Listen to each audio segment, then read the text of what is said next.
ready to present at the getting ready to start the peak performance.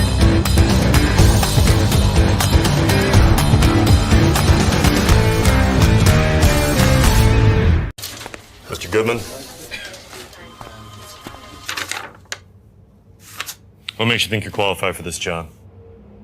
Oh! Ah! Stop punching me! I'm punching Please, you. sir, no! Oh! Don't throw me! No, not the fish. Don't touch me! Keep your hands off of me! Don't throw me out!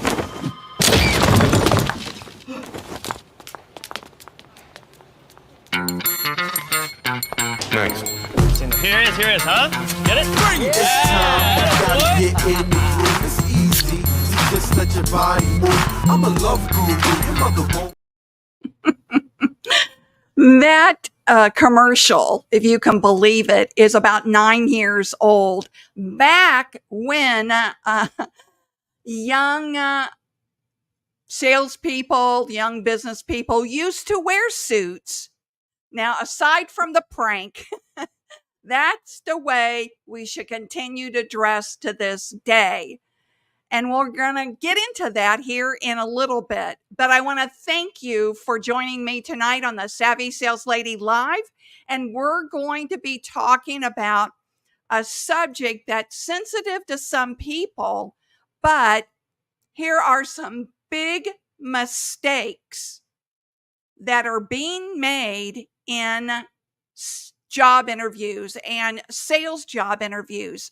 But you can glean from this nuggets that you can use to present yourself more favorably when you're meeting with prospects and clients. Now, what brought this to my attention? Let me show you. This was on Fox News. I think it was a few weekends ago. And this is startling when you look at this.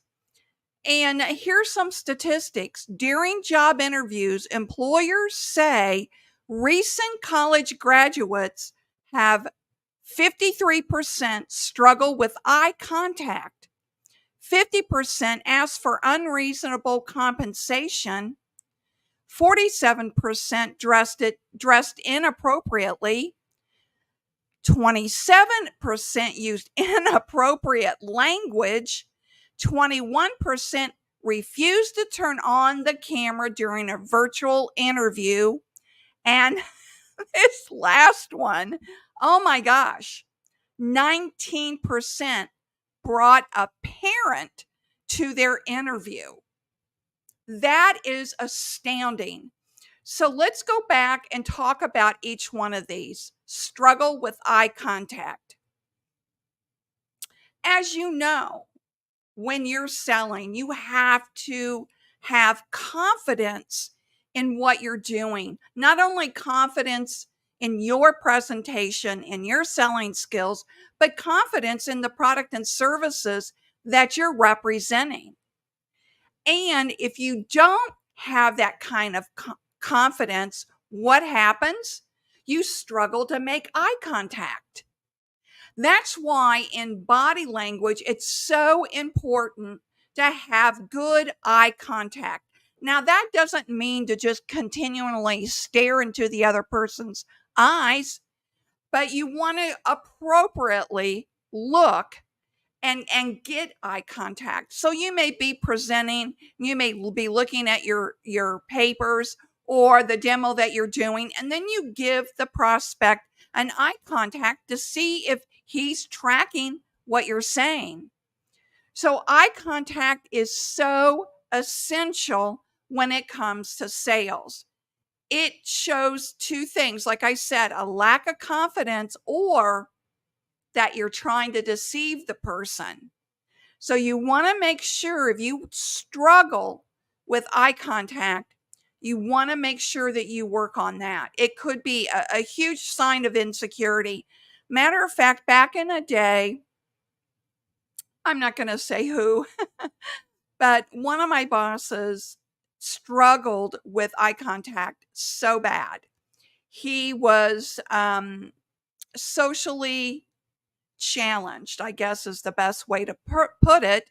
Very much an introvert, but he struggled to have eye contact. Even when one-on-one meetings we would have, he would look everywhere but at me or in my eyes. So that is something that he worked on, that he knew he had to improve. So think about that. Is that something you struggle in? So let's go to ask for unreasonable compensation. Now, back, was it before or after COVID? I'm trying to think. Isn't that funny how you benchmark everything now, before COVID, after COVID, right? But often in my sales coaching and training, small business owners would ask me if I would help them recruit new salespeople into their business. Would I do the interviews? And I have. I've done various interviews at certain stages in my business for different types of small businesses. So there was one thing, it didn't matter, it was across the board, that happened a lot. And that is, number one, they asked for an incredibly unreasonable compensation schedule, or they never asked at all. It seemed to fall in two categories. They either asked for too much or they didn't ask enough. Now, one man, this is a funny story. I think he was, I'm guessing because I don't know. I think he was around 30 years old. And he asked me about the compensation schedule. And so I explained to him what it was. And I went through the various aspects of, if he met this sales goal, he would get so much more commission or a bonus, things like that. You know, it was 5-6 years ago, so I don't exactly remember what the compensation schedule was. But this is what he said to me. Well, that's not going to do. And if you want me, you're going to have to pay me X, Y, and Z. And I said, is that your bottom line? Is that where you draw the line? And he said, yes. And I said, well, we might as well conclude this interview then, because that's not the compensation we're paying. And the look on his face was incredible. Now, this was not a person who I would say I was overly impressed with. He was maybe, a person I would have considered had he been reasonable. But this person was not, through his interviews, did not present himself as a high value hire. He did not have high value selling skills. He had basic selling skills, but yet he wanted to make high value money. This is a thing that I see often. And if you want to make high value money, you better have the high value skills to back that up. And if you don't, then start learning those skills so you can get those high value jobs. Okay, let's go to dressed inappropriately. 47% of the graduates that interviewed didn't dress appropriately. And when I was interviewing for these small businesses, I found that to be common. Now, this was especially with one company that was after COVID. Everyone that came to the virtual interview, because I was interviewing for candidates in another state. So everyone that came to the virtual interview, they were dressed in either a t-shirt or a sweatshirt. I mean, I can't tell you how many of them had on hoodies in July. And this was in Arizona, and they're wearing hoodies in July. It was crazy.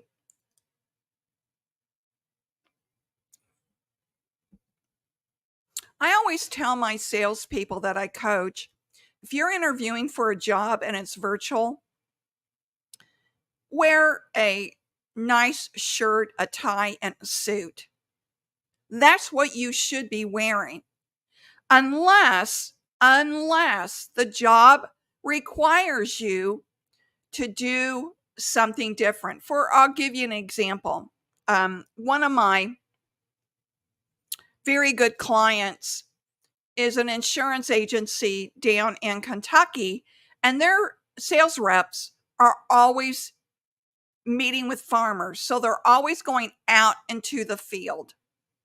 Now, do I expect them to wear suits? No, because they're meeting their clients where their clients work, in the fields. So what they did do, though, is the agency provided them shirts, t-shirts, and hoodies in the wintertime that had the company logo, so that when they were walking into the farm, it was clear who they worked for. Now, that's fine, but just don't go to that appointment with your company logo shirt that is looks like you just rolled out of bed. Make sure it's ironed. Make sure you have on nice quality pants and that your shoes are clean. Even if you're getting out into the muddy field, you can always keep a cloth with you to wipe off your shoes. Now, you may think that is going a little bit too far, but I am telling you, your presentation matters. No matter if you're meeting a farmer out in the field or you're interviewing for a Fortune 500 company, it matters. I really, really wish we would go back to the day when formal wear was more appropriate, and I call it now lazy dressing. You're just too lazy to present yourself in a suitable manner because people got used to working remote at home. You know, here I'm doing this podcast in a top and a jacket that I would wear on a sales call, because I think it's important that we look our best when we're presenting ourselves to the public. I do. Call me old-fashioned. I don't care. I love it. All right. The next thing is used inappropriate language. Okay, that's an automatic. That would end the interview with me. If you ever used inappropriate language, we're done. No more. And I have a story to tell, and I've told it before, but it's been a while. I was coaching a client who had this prospect, and he brought this problem to me. And he said the prospect is always just every other word is the F-bomb. And he said, is it appropriate for me to use that kind of language back, kind of mirroring him? And I said, absolutely not. Do not do that. I don't care how bad he curses.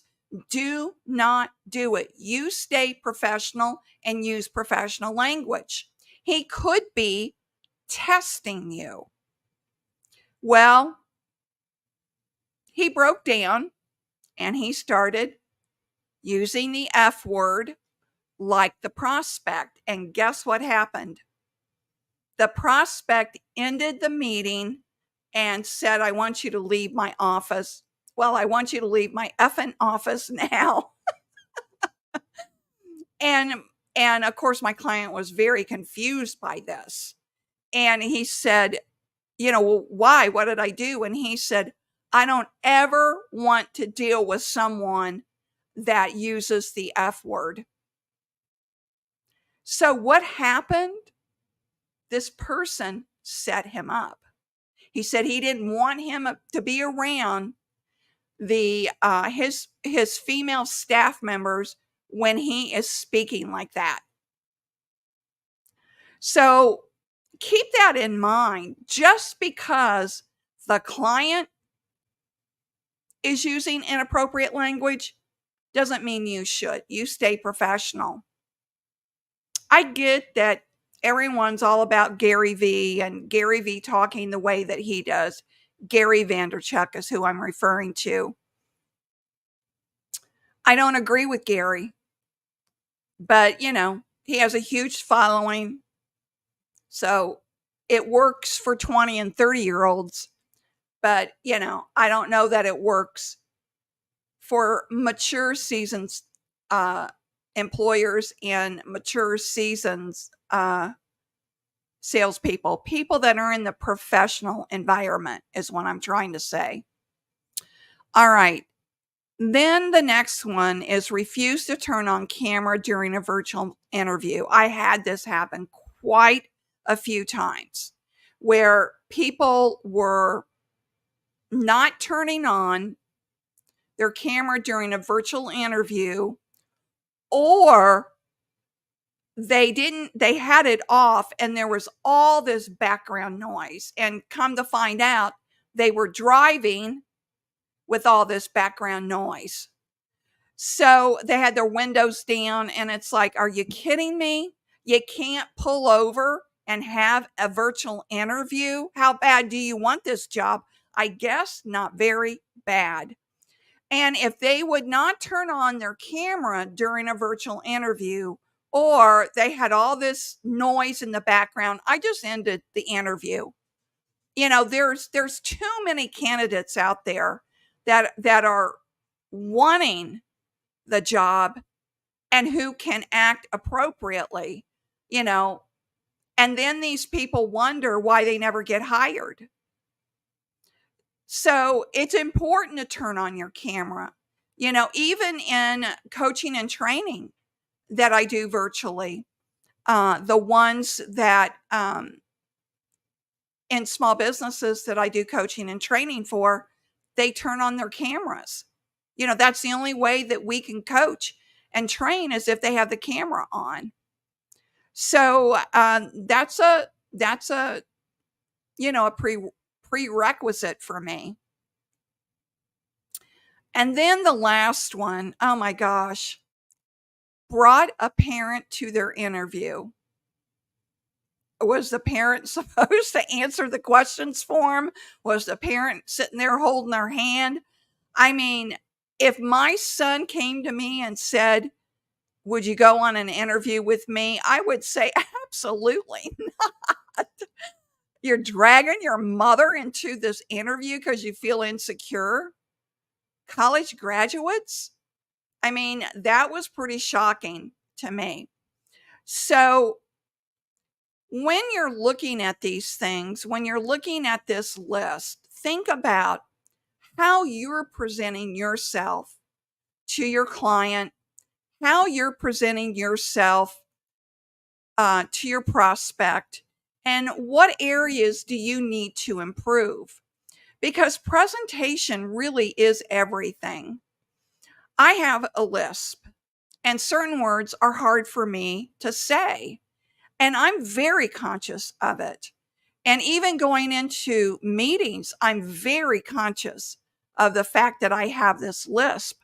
even though I work hard to overcome it, I'm not sure I will. But what I do is I try to enunciate my words better and slow down my speech in order for the lisp to be contained. So I have had comments before of, you talk too slow, or, can you speed it up? No, I really can't. Because I want to be able to enunciate the words properly. So again, let me pull out the list.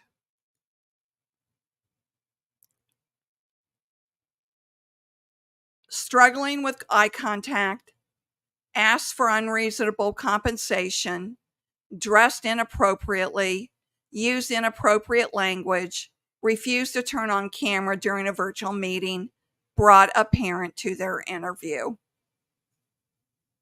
It's amazing, huh? Yep, it sure is. And this interview was done back in, or this survey was done back in 2023. So I'm sure it hasn't improved much since then, if any at all. But I hope this gave you some information about, ways to think about how to present yourself, right? And I also want to offer to you to be sure and subscribe to my newsletter, Focus Drop. You can find the link in the show notes below, and you don't get bombarded with emails from me. You'll get your my Focus Drop newsletter once a week on Tuesdays, and it just gives you little bits of information to think about that you can utilize in your sales day, and you can use it right away. It's nothing that you have to develop or think about. It's just little drops of focus. Well, let me say this, little drop of suggested focus for you to use during your selling day. So I hope you join me next Tuesday. I do these podcasts every Tuesday and Thursday at 7 p.m. Eastern Standard Time. And if there's a subject you'd like for me to, delve into, I'd be happy to. Just send me an email at Christine@ChristineHarrington.com. Right below me, you can see it, and I'd be happy to address the subject. Thank you so much. And remember, sales is a journey, not a quick trip around the block. Stay savvy. Bye-bye.